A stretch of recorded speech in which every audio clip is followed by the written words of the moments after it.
ازيكم يا جماعة؟ عاملين ايه؟ كل سنة وانتم طيبين. وقبل ما نبدأ القصة، صلوا على النبي. خدت رمزي في ايدي ومشينا وراه، وكان في كذا حد بيساعده، لكن كان باين على انه متضايق، مش عايز حد يساعده، مش عايز الناس تتعامل معاه على انه عاجز. وركبنا العربية وكنت مستمتعة بكل حاجة في البلد.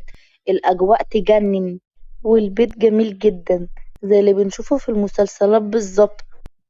طلبت أكل شوية وهيجي على هنا. ودلوقتي تجهز أوضتك انت ورمزي، وأوضة حضرتك هعملها لنفسي لما اجي. حاليا أنا ورايا اجتماع مهم، ما تتحركيش من مكانك لحد ما اجي. حاضر. مشي هو وسابني أنا في بيت أحلامي، وجهزت أوضتي وأوضة رمزي زي ما قال. والأكل جه، وكلت أنا ورمزي، وحكيت لها بقية الحدوتة، ونامت في نصها زي كل مرة. الوقت بدأ يتأخر، ساعة ورا ساعة، وهو لسه مجاش. كنت قلقانة عليه، حاسة انه ابني، وخايفة عليه. نفسي لما يجي امسكه ابهدله وازعله على التأخير ده.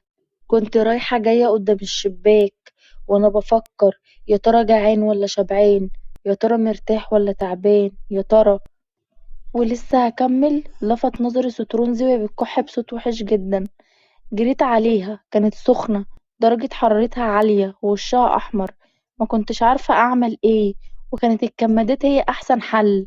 وجريت على المطبخ عشان أجيب مياه ساقعة وتلج، وقعدت جنبها أعمل لها في كمادات، لكن ما كانش فيه أي نتيجة. مش عارفة أتصرف.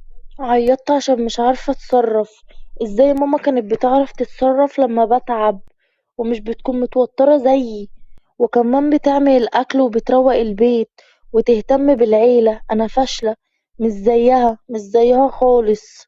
مسكت موبايلي وعملت شوية من السيرش، وخدت رمزي وخرجنا. فضلت برا أكتر من ساعة ونص. فتحت الباب، ولما دخلت لقيته قدام الباب، ومتعصب جدا والعصبية على وشه. انت كنت فين؟ مش قلتلك ما تتحركيش لحد ما اجي؟ كنت فين بالبت انطقي؟ اديني فرصة اتكلم طيب. نيمي البنت في اوضتها طيب. ممكن نتكلم بصوت واطي عشان البنت ما تصحاش؟ هاي، كنت فين يا هانم؟ ورمزي تعبت وسخنت، وعملت ليها كمادات. اه، وانتي بقى بنت حواري تركية وكده، وخدتيها للمستشفى اللي هنا صح؟ وعرفت تروحي عشان انتي طول عمرك عايشة هنا صح؟ عملت سيرش على جوجل بأقرب صيدلية هنا، ورحت تبع الGPS، واتأخرت عشان ما كانش معايا العملة اللي بيتعاملوا بيها، فأخدتها مشي، وتهت عقبال ما وصلت هنا. والعلاج اشتريتيه ازاي؟ سبت للصيدلي سلسلة دهب بتاعتي مقابل انه يديني العلاج. والله، والله العظيم ده اللي حصل. وعرفتي تتكلمي معاه بقى صح؟ انا مش جاهلة يا استاذ يوسف، بعرف اقرا واكتب، ومعايا 3 لغات. اه، في كذا حاجة قالها ما فهمتهاش، بس عرفت اتواصل معاه عن طريق برنامج. ولو مش مصدق اقولك على اسم الصيدلية، تروح تسأل بنفسك. اه، قولي اسمها. قلتله اسمها، وعيطت غصب عني. مادام مش واثق فيا مشغلني عندك ليه؟ خايف على بنتك وهي معايا، مشغلني ليه؟ انا قلتلك حياتي كلها هتكون تحت امرها. انا بتعامل معاها بمعاملة الام. انت ما شفتش خوفي عليها ولا عياطي لما ما كنتش عارفة اتصرف؟ بس اكيد واحدة سابت اهلها واتنازلت عن كل حاجة مقابل الشغل لازم تشك فيها. عارف ليه انا اتنازلت عن كل حاجة؟ عشان ما عنديش ولا حاجة. لما لقيت الشغل، وكمان المكان اللي هعيش فيه، دي كانت فرصة ليا. هشتغل وكمان هعيش. والأهم من ده إني مش عايزة البنت تحس بغياب الأم، مش عايزاها تحس باللي حسيت بيه. والدليل على كلامي إن لحد دلوقتي ما اتكلمتش معاك في فلوس. كنت بتكلم وأنا متضايقة ومتعصبة، أول مرة صوتي يعلى كده. وقلت له أنا لسه قد وعدي يا أستاذ يوسف، هفضل مع رمزي، بس أتمنى إن ما يجمعنيش بحضرتك أي حديث تاني من بعد النهاردة. وقمت دخلت اوضتي، وقفلت ورايا الباب. مش عارفة ليه زعلانة قوي كده. ده انا زعلانة منه على عدم ثقته فيا اكتر من ياسين واللي عمله فيا. فضلت اعيط، وأنا بعيط الباب خبط. لما سألتك على اسم الصيدلية كان عشان أرجعلك سلسلتك، مش عشان أتأكد من كلامك. وخدت منه السلسلة في صمت. يمكن طريقة كلامي دي ما كانتش ألطف حاجة، بس اعذريني. أب خايف على بنته. جيت ما لقيتكيش ولا انت ولا هي، وانت ما تعرفيش ايه مكان هنا، وهي طفلة. أنا اترعبت. يا روز حسيت بمعنى العجز الحقيقي لما ما كنتش عارف انتوا فين.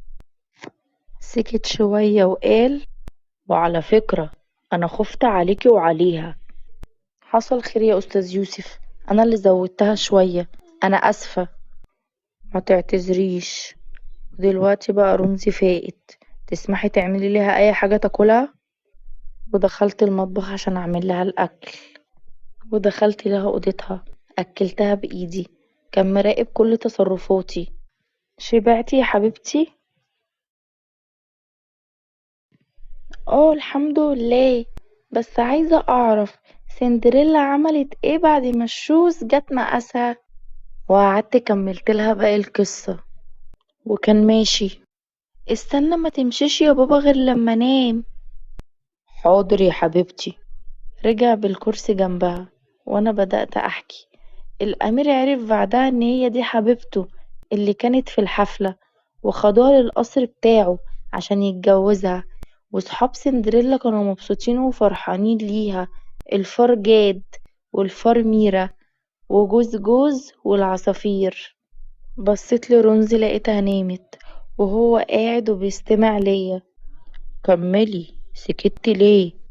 ابتسمت وكملت الحدوتة. وبس كده. الأمير اتجوز سندريلا وتوتة توتة وخلصت الحدوتة. اتجوزها في فردة جزمة؟ لأ. هو قدم ليها الأهم من فردة الجزمة، والأحسن بمليون مرة. وإيه هو؟ قلبه. قدم ليها قلبه. قصة جميلة. حضرتك مكلتش من وقت ما جينا هنا. تحب احضرلك حاجة تاكلها؟ ضحك وقال لي: يا ريت. بتضحك ليه؟ ممكن اعرف؟ عادي. افتكرت حاجة. ماليش دعوة. مش همشي غير لما اعرف بتضحك ليه.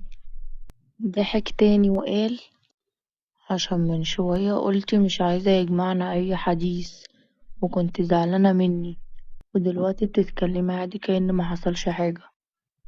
ايوه كنت قايلة كده، بس انت صالحتني. انا؟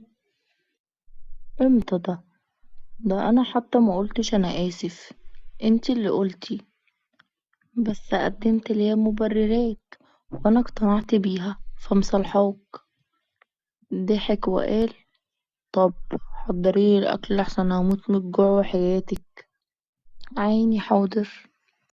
دخلت المطبخ عشان احضرله الاكل. وبعد شوية كنت خلصت الاكل. خرجت قدمتله الاكل. كنت هروح على اوضتي، بس رجعت في كلامي. هو انت بجد كنت خايف عليا انا كمان؟ اه. ليه؟ مش عارف، بس حسيت انك زيك زي رونزي، طفلة مش هتعرف تتصرف. مش عارف اشرحلك بالظبط، بس يعني انت في نظري لو حد قالك تعالي معايا اجيبلك شوكولاتة هتروحي. بصيت له، وبعد تفكير قلتله: وما روحش ليه؟ ما هو هيجيبلي حاجة انا بحبها. شكرا انك اثبتت ان شكوكي صح. انت ورونزي محتاجين اللي يهتم بيكم اصلا. محدش في الدنيا ما بيحتاجش الاهتمام. على كل حال متشكرة قوي. متشكرة على خوفك عليا. تصبح على خير. وانتي من اهل الخير.